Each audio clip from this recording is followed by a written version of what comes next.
Here in the Situation Room at Fight the PsyOps, we just finished speaking with an expert who's ran security detail for the likes of President Donald Trump, including First Lady Jill Biden.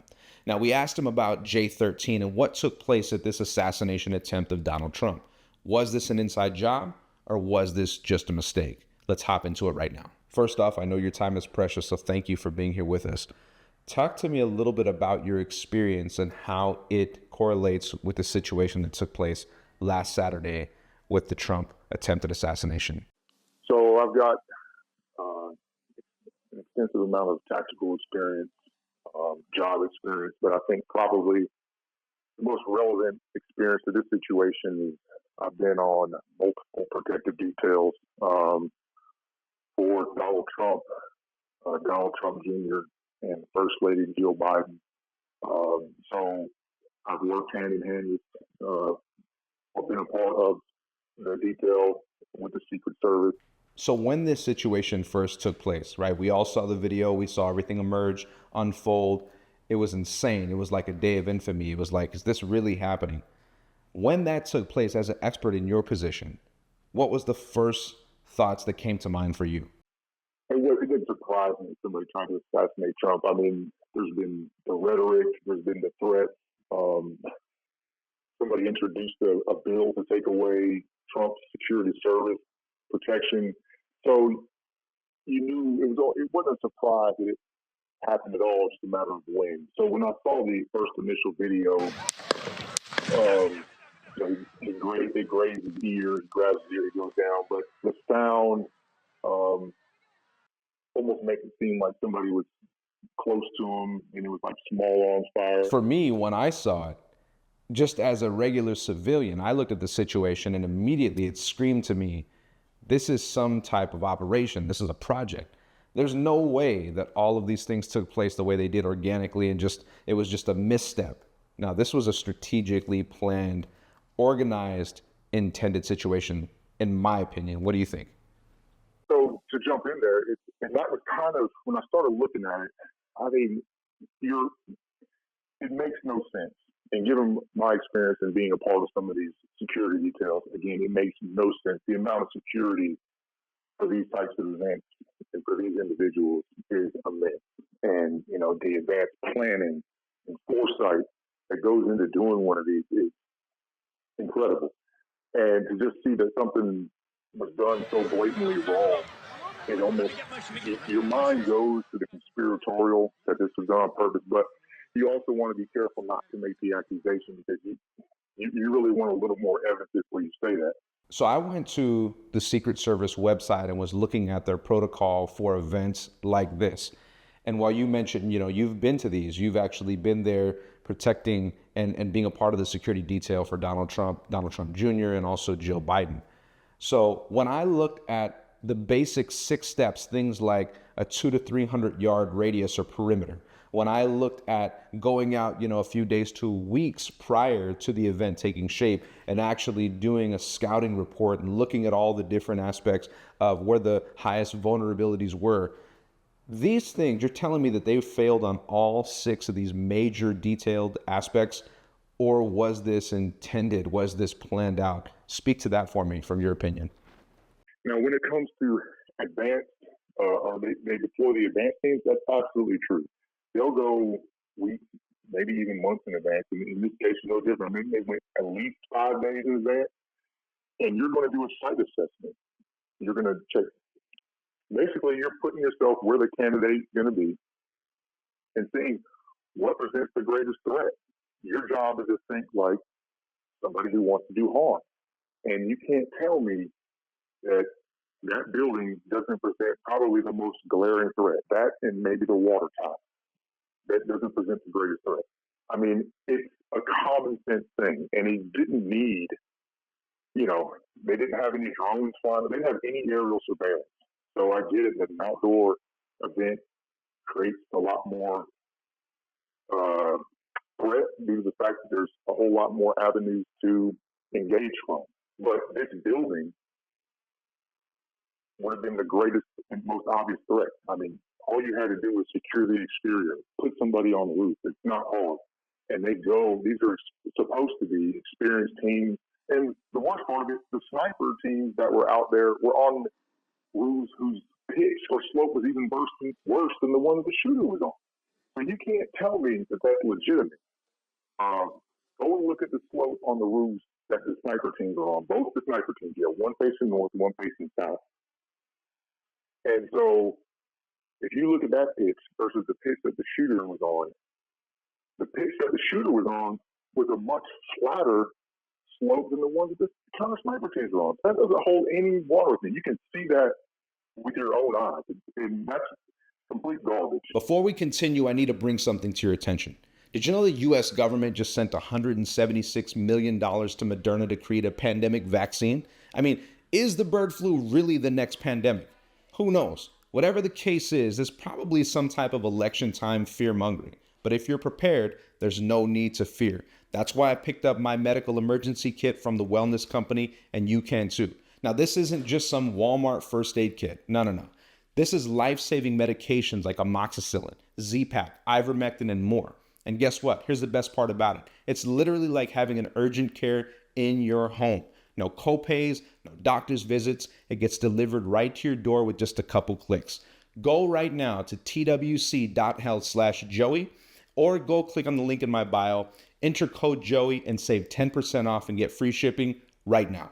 Let's get back into it. So then with all of that put into motion, with what you know as an expert, does this look like an inside job to you? On some level, it was an inside job. And so whether, there's a lot of different theories, a lot of information coming out, but in order for some 20-year-old kid to climb up on a roof and shoot a, presidential candidate, and I know that there's information about more shooters and we can get there, but initially, even if we just take it at face value, that a 20-year-old kid climbs at a roof, on top of a roof, 150 yards from Trump, the only way that can even happen is through a huge security lapse. I mean, this is untrained, doesn't have any experience. So there's no reason to think that he would even be able to get on top of that building. I mean, I don't know if anybody would be able to get on top of that building without having, if it was properly secured, you'd have to engage in some sort of violence just to get there. So just for somebody to get to that place, and again, we're not talking about a great shooter or anything like that, so he would have to be relatively close. So now here we are, 8 days removed from this situation. We can look back in retrospect. A lot of new details, video continues to emerge, and we've been hearing a bunch of different things. But they've been saying now the guy was 20 years old. He was out there. People have new footage of him with a rangefinder walking back and forth, pacing, being extremely suspicious to begin with. So yeah, I mean, I'm totally in agreement with you. Just his behavior, the fact that they lost him in the crowd, and even worse than that, he supposedly was spotted on the roof. And there's some conflicting information about this, but he was spotted on the roof before, 20 minutes before he fired, maybe possibly before Trump even got on stage. And when he was on the roof, he had the gun, which is even more bizarre. A guy on the roof with a gun, and nobody's, apparently I saw a report where 2 police went over there and one was trying to hoist the other up on the roof, and he turned around and pointed the gun at the officer that tried to get on top of the roof, who dropped or fell back down. It doesn't make any sense. One of the ideas I've been hearing tossed around that I was even thinking up was maybe he never even had a weapon with him to begin with. Maybe the gun was already planted on the roof, and so he just got up there and then he was able to take aim and go from there. But there's a number of details that have recently emerged that just make me wonder, right? Things like the fact that 2 years prior, when he was 18 and still in high school, he just happened to be in a BlackRock commercial that BlackRock wiped, and they said that it was out of respect for the situation and the families that had lost a loved one. Then there was details on the building that he was on was actually owned in some way, shape, or form by BlackRock. Can you speak to any of these details, things that you might have heard about this, and how this plays into this as a potential project or connection? Yeah, this really hit home for me. Austin Private Wealth LLC is what it's called. It's got a large mix of institutional funds, high net worth clients, and so they hold, several or at least $1 billion. But some of their clients include the Rothschild family, BlackRock, Vanguard, Meta, George Bush, and the Cheney family. So this is like really high end and really connected people. So when I saw that they shorted Trump media stock the day before, 12 million stocks. They put in a put call, believing that the only reason you put in a short on something is because you believe that something is about to affect that company in which the stock and the value is going to drop, and you in turn stand to make money off of it. And from what I saw, if that if Trump had been assassinated, I mean, the stock of Trump media probably would have dropped almost to nothing. And they stood, if that short had been successful, they stood to make up to $1 trillion. Now, nobody puts in a short unless you have a really good reason. You think something is imminent. So, Trump, what about Trump's candidacy made anyone believe that he was about to be negatively impacted? I mean, all these lawsuits have just been increasing his popularity. The debate with Biden did terribly. And then all of a sudden, when he survived, the short information disappeared. And they don't deny it. They just say that, oh, well, it was a clerical error and we didn't really mean to short that many stocks. It was just a few less. So you're not even denying it because it's a fact. And so people only do that if they had inside information. They also tried to short Rumble too. Given the fact that they were going to do something like this, they wouldn't do it without any knowledge, because if they're wrong, they stand to lose millions, if not billions of dollars. And those type of companies don't miss. They don't do things on accident. How much inside information do you have? You only do something. You only make a move like this with inside information. You don't do this on a whim. The only other similar situation like that, United and American, during the week leading up to 9/11, those two airlines had the largest short ever in their history. After it was successful, I mean, they made the profit was in millions of dollars. The names of the investors are still undisclosed, and nobody's actually claimed that money. So it's a really, really bizarre thing. And I'm not trying to go down that route, but I'm just saying nobody does that thing. Nobody does something like that unless they have some inside information. Now, we know history is a good indicator because it's a great reference point for us to understand what's going to come next. That's why they fight so hard against history and try to wipe it or change it. So we know with JFK's assassination, right? If you look back at that, Lee Harvey Oswald took the shot, killed JFK, or so to speak. That's part of the conspiracy. But then a gentleman by the name of Jack Ruby kills Oswald before he's able to speak. And then finally, when Ruby is getting ready to testify in a trial, they have this doctor who just so happens to be attached to the intelligence communities and happens to be in Southern California in Laurel Canyon dealing with all the hippie movement, coming out of another project called Midnight Climax that was dealing with LSD before people even knew what it was. He comes and administers LSD to Jack Ruby. The guy goes bonkers, loses his mind, can never testify, and that's the end of the story. So with that being said, there's always a fall guy, and in that case, there was two. So here we have Thomas Crooks. Could it be that Thomas Crooks is the fall guy? There's other stories, and I wanted to get your opinion on this.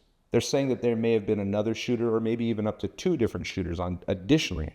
One in the water tower, they say, from allegations and stories, this is not my belief, this is just what's being stated, that another shooter was in the water tower, fired shots that killed the firefighter, shot another man, and then he zip-lined down into the woods, hopped into a vehicle, an SUV that was registered to the Department of Agriculture that was connected to the CIA. Have you heard anything about this?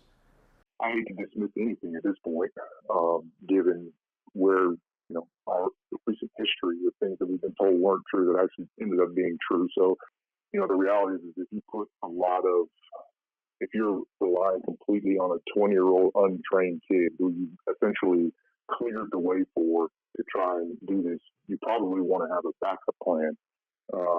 That's going to take some time to come out. I mean, and it'd be nice they cleared that building so quick. I mean, we could have just you could go right up on the roof or nearby and just how many shell casings were left from the shooter. That should tell you everything right there. But they cleaned up that investigation so quick. I'm not sure that we'll ever really get the truth on that. J13 will go down as a day of infamy. There's no doubt about it. But my question to you to wrap this up is this the end of this whole matter, or do you think we're just beginning to ramp up?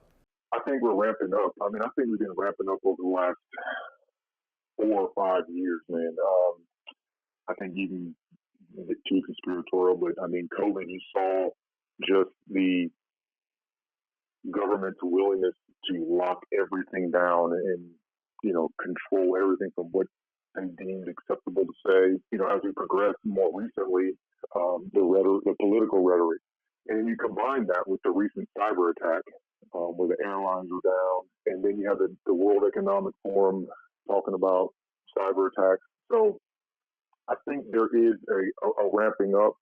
I think there is some plans in place and discussions, and I think that the people that really make these decisions and that are really the shot callers, so to speak, are making a move to gain more control. And again, however you feel about Trump, love him, hate him, his agenda doesn't line up with their agenda.